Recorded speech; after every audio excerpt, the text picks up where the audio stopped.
ಮಹಿಳಾ ವಿಶ್ವವಿದ್ಯಾಲಯದ ಕಾರ್ಯಕ್ರಮದ ನಿಮಿತ್ತ ಬುಧವಾರ ವಿಜಯಪುರಕ್ಕೆ ಆಗಮಿಸಿದ್ದ ಮಹಿಳಾ ಮತ್ತು ಮಕ್ಕಳ ಅಭಿವೃದ್ಧಿ ಸಚಿವೆ ಲಕ್ಷ್ಮೀ ಹೆಬ್ಬಾಳಕರ್ ಬೆಳಗಾವಿಗೆ ವಾಪಸ್ ಆಗುವಾಗ ಅಕಸ್ಮಾತಾಗಿ ಕಣ್ಣಿಗೆ ಕಾಣಿಸಿದ ನಿರ್ಗತಿಕ ಕುಟುಂಬವೊಂದಕ್ಕೆ ನೆರವು ನೀಡುವ ಮೂಲಕ ಮಾನವೀಯತೆ ತೋರಿಸಿದ್ದಾರೆ.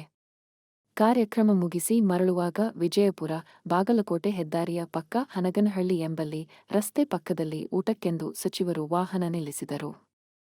ಊಟ ಮಾಡುವಾಗ ಪಕ್ಕದಲ್ಲಿದ್ದ ಸಣ್ಣ ಮನೆಯ ಮುಂದೆ ಅಜ್ಜಿಯೊಬ್ಬಳು ಬಾಟಲಿಗಳಲ್ಲಿ ನೀರು ತುಂಬಿಸಿ ಮನೆಯ ಮುಂದೆ ಇಡುತ್ತಿದ್ದಳು.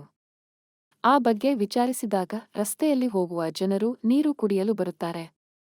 ಅವರಿಗೆ ಸಹಾಯವಾಗಲೆಂದು ಬಾಟಲಿಗಳಲ್ಲಿ ತುಂಬಿ ಇಡುವುದಾಗಿ ತಿಳಿಸಿದಳು.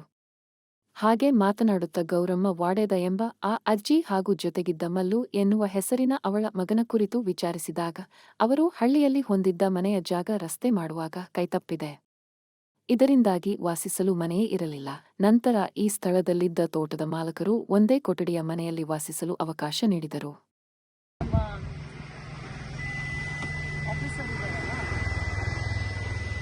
ಯಾವುದೇ ಸ್ವಾರ್ಥ ಇಟ್ಕೊಳ್ಳೋದು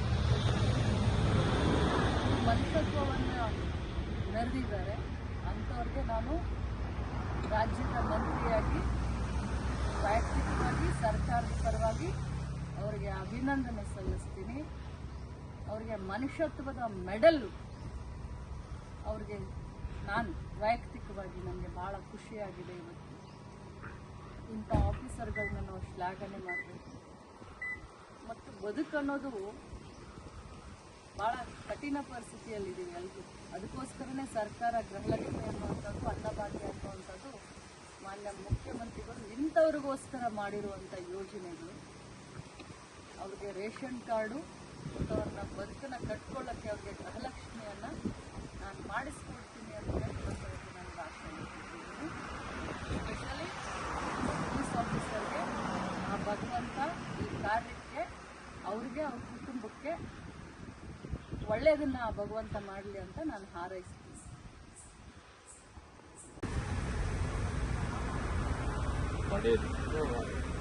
ಸಮಾಜನೂ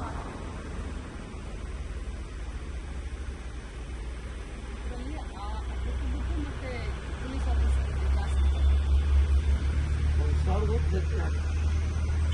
ಸಹಾಯ ಮಾಡಿದಾರಲ್ಲ, ಅದನ್ನು ನೀವು ನೆನೆಸ್ತಿರಲ್ಲ.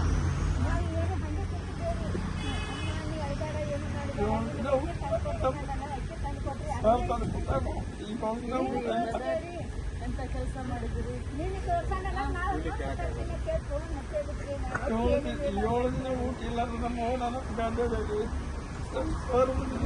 ಅವ್ರ ಪರವಾಗಿ ನಾನು ನಿಮಗೊಂದು ನಮಸ್ಕಾರ. ನಿಜವಾಗ್ಲೂ ಮನುಷ್ಯತ್ವ ಒಂದು ಕಲ್ಪಬೇಕು. ನಿಜವಾಗ್ಲೂ ನಾವು ಬೆಳೀತಾರೆ ಏನು ಬೇರೆ ವಿಚಾರನೇ ಇಲ್ಲ, ರಾಜಕಾರಣಗಳೇ ಏನೂ ಬೇಡ. ಮನುಷ್ಯತ್ವಕ್ಕೆ ನಿಜವಾಗ್ಲೂ ನಾನಂತೂ ಭಾಳ ಹ್ಯಾಪಿ.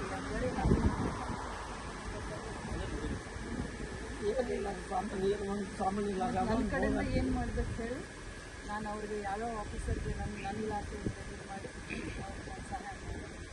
ಇಂಥವ್ರಿಗೆ ನಮ್ಮ ಇಲಾಖೆಯಲ್ಲಿ ಹಾಸ್ಟೆಲ್ಗಳಿರ್ತವೆ, ಅಂದರೆ ನಿರ್ಗತಿಕರು ಅವ್ರು ಇರ್ತೀನಿ ಅಂತಂದ್ರೆ ಅಲ್ಲಿನೂ ನಾನು ಬಿಜಾಪುರಲ್ಲಿ ಅದು